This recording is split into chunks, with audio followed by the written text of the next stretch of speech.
नमस्कार. चला तर मी कल्पना माझ्या यूट्यूब चॅनल तुम्हा सर्वांचं मनापासून खूप खूप स्वागत आहे. पावसाळा चालू झाला की बाहेरचे पदार्थ खायला अस्वच्छ वाटतात. त्यामुळे आज आपल्याला सर्व पदार्थ घरीच बनवायचे अगदी सोप्या पद्धतीनं.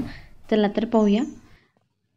आता ह्या ठिकाणी आपण काही तयारी करून घेतलेली आहे, काही साहित्य घेतलेलं आहे. आता ह्या ठिकाणी मोड आलेली आपण मटकी घेतलेली आहे, अगदी छान मोड आलेली आहे, पाहू शकता. मला पाहताच लक्षात येत असेल अगदी छान आपली मोड फुललेली आहे. ही मोड कसं आणायचं ते पाहत असेल तर प्लीज कमेंट करून सांगा, नक्की दाखवण्याचा प्रयत्न करेन. आता ह्या ठिकाणी काय आपण खोबऱ्याचे काप घेतलेले ते आपल्याला सुरुवातीला गॅस मिडियम ठेवून आपल्याला भाजून घ्यायचे.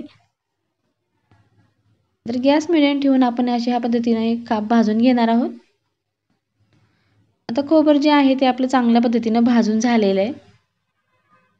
खोबरं काढल्यानंतर आपण ह्या ठिकाणी कांदा कट करून घेतला, तो कांदा टाकून दिलेला आहे. कांदा सुद्धा आपल्याला थोडासा गोल्डन कलर येईपर्यंत आपल्याला भाजून घ्यायचा. आपण ह्यात तेल वगैरे काहीच टाकलेलं नाही, फक्त कांदा ह्या ठिकाणी आपल्याला थोडासा हलका गरम होईपर्यंत आपण ह्या ठिकाणी गरम करून घेतलेला आहे. तर अशा पद्धतीनं आपला कांदा सुद्धा चांगला भाजलेला आहे. ह्यापेक्षा जास्त आपण ह्या ठिकाणी भाजणार नाहीत. त्याच पॅनमध्ये आपण थोडंसं तेल टाकून ठेवलेलं आहे गरम होण्यासाठी. त्या अगोदर आपण ह्या ठिकाणी काही बटाटे आपण वरची साल काढून घेतली, थोडेसे मॅश करून ठेवलेले आहे. गरम झालेल्या तेलामध्ये 1 चमचा मोहरी, 1 चमचा जिरे टाकून जो मॅश केला बटाटा आहे तो टाकलेला आहे. वरतून थोडीशी आपल्याला अर्धा चमचा इतकी हळद टाकायचे, अर्धा चमचा इतका आपण मीठ टाकलेलं आहे आणि मिक्स करून घ्यायचे. फक्त 2 मिनिटाकरता आपण हे मिक्स करून घेणार आहोत. आता आपल्याला दुसरे काहीच मसाले वगैरे टाकायचे नाही किंवा लाल तिखट टाकायचं नाही. अशा पद्धतीनं आपल्याला फक्त मिक्स करून घ्यायचं आणि 2 मिनिटांनंतर आपण गॅस बंद करणार आहोत.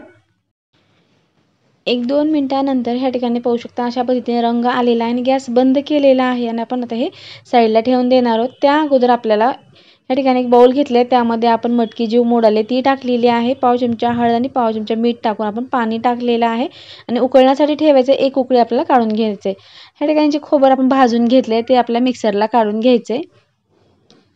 आता ह्या ठिकाणी खोबरं तर काढून झालेलं आहे, अगदी छान आपण वाटण तयार करून घेतले. त्याच भांड्यामध्ये खोबरं काढल्यानंतर आपण कांदा सुद्धा मिक्सरला काढून घेतलेला आहे. गॅसवरती कढई ठेवायचं आहे. कढई चांगली गरम झाली की त्यामध्ये आपण नंतर 4 ते 5 चमचे इतकं तेल टाकलेलं आहे. ह्या ठिकाणी मटकी छान उकडलेली आहे, मऊसर झालेली आहे. फक्त एक उकळी आपण करून घेतलेली आहे.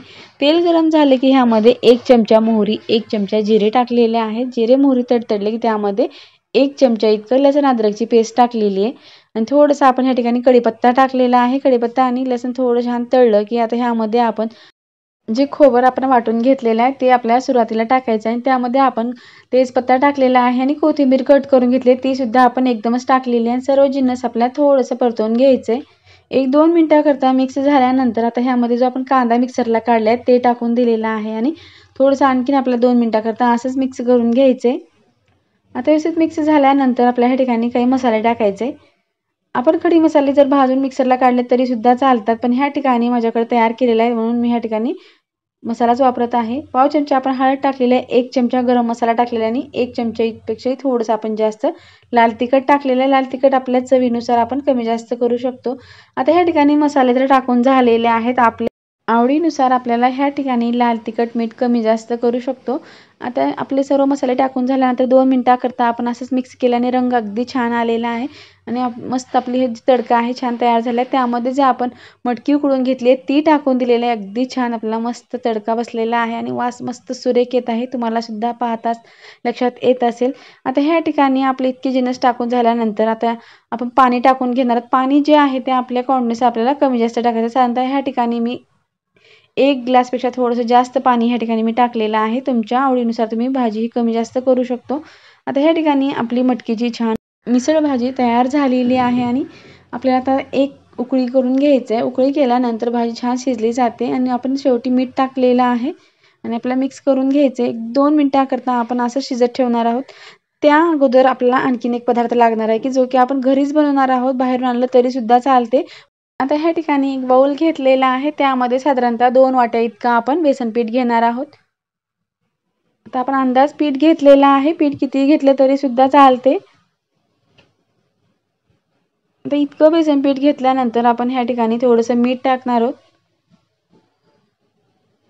पाव चमचा इतकं मीठ टाकून घेतलंय. पाव चमचा इतकी हळद टाकून घेतलेली आणि मिक्स करून घ्यायचंय. हळद आणि मीठ मिक्स झाल्यानंतर आपण थोडंसं पाणी टाकत घट्टसर आपल्याला मळून घेणार आहोत. हातानं मळलं तरी सुद्धा चालते, पण गरज लागणार नाही. चमच्याने मळलं तरी सुद्धा चालते.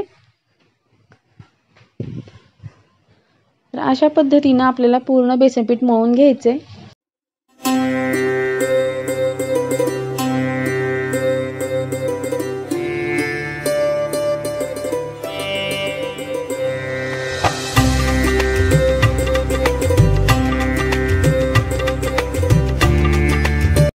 पीठ मिक्स करून झालं की आपण ह्या ठिकाणी शेवगा घेतल्या आणि मोठ्या आकाराची आपण शेवाची प्लेट टाकलेली आणि पूर्ण आपल्याला पीठ जे आहे ते भरून घ्यायचे. आता ह्या ठिकाणी पूर्ण पीठ तर आपण भरून घेतलेलं आहे. आता गॅसवरती आपल्याला कढई ठेवायची. त्या अगोदर आपल्याला पाहायचे की आपण जी मिसळ भाजी बनवलेली आहे ती भाजी कसं उकळलेली आहे. अगदी छान रंग आलेला आहे. आता ह्या ठिकाणी आपण गॅस बंद करणार आहोत आणि आपल्या ही भाजी खाली ठेवायचे. त्या अगोदर आपण गॅसवरती कढई ठेवलेली आहे आणि तेल टाकून गरम करून घ्यायचे. तेल चांगलं कडकडीत गरम झाले की त्यामध्ये आपण आता ही मोठी मोठी शेव टाकून देणार आहोत. अगदी फण्या टाईप नाही टाकलं तरी सुद्धा चालते. वाकडं तिकडं आपल्याला फक्त याची आपल्याला शेव पाहिजे भाजीत टाकण्यासाठी. आता ह्या ठिकाणी थोडं गॅस मिडियम आपल्याला तळून घ्यायचे. गॅस मिडियम ठेवूनच आपण हे तळून घेणार आहोत. आपल्याला जास्तही कडक बनवायचं नाही. अगदी ठिसूळ अशी आपल्याला जसं मार्केटमध्ये आपण फरसाण आणतो त्या पद्धतीनं ही आपण शेव काढून घेतलेली आहे. तर अशा पद्धतीनं आपण शेव बनवून घेतली. अगदी 5 मिनिटामध्ये अशी शेव आपण घरीच बनवू शकतो. आता सर्व जिन्नस आपले तयार झालेत. अगदी छान आपण तयारीसुद्धा केलेली आहे. आता आपल्याला प्लेट लावून घ्यायचे. आता ह्या ठिकाणी सुरुवातीला जे बटाट्याचं आपण मिक्स करून घेतले ते टाकून द्यायचं. अगदी छान चविष्ट असं आपलं मिठाचं बटाटा तयार झालेला आहे. 1-2 पळ्या इतका आपण टाकून घेतलेलं आहे. त्यावरतून आपण जे मिसळची शेवभाजी बनवली ती टाकून द्यायचे. आता भाजी टाकून झालं की आपण वरून थोडीशी मोडून शेव टाकलेली आहे. लहान आकारात आपण ह्या ठिकाणी कांदा कट करून घेतला तो वरतून टाकायचा आणि कोथिंबीर सुद्धा आपण लहान आकारात कट करून घेतली ती सुद्धा आपण वरतून टाकलेली आहे. आणि सोबत खाण्यासाठी वरतून पिळण्यासाठी लिंबू सुद्धा घेतलेले आणि पाव घेतलेले आहेत. पाव तुम्ही भाजून घेतला तरी सुद्धा चालते. वरतून थोडंसं लिंबू पिळलेलं आहे आणि खाण्यासाठी आपली शेवभाजीची प्लेट तयार झाली आहे.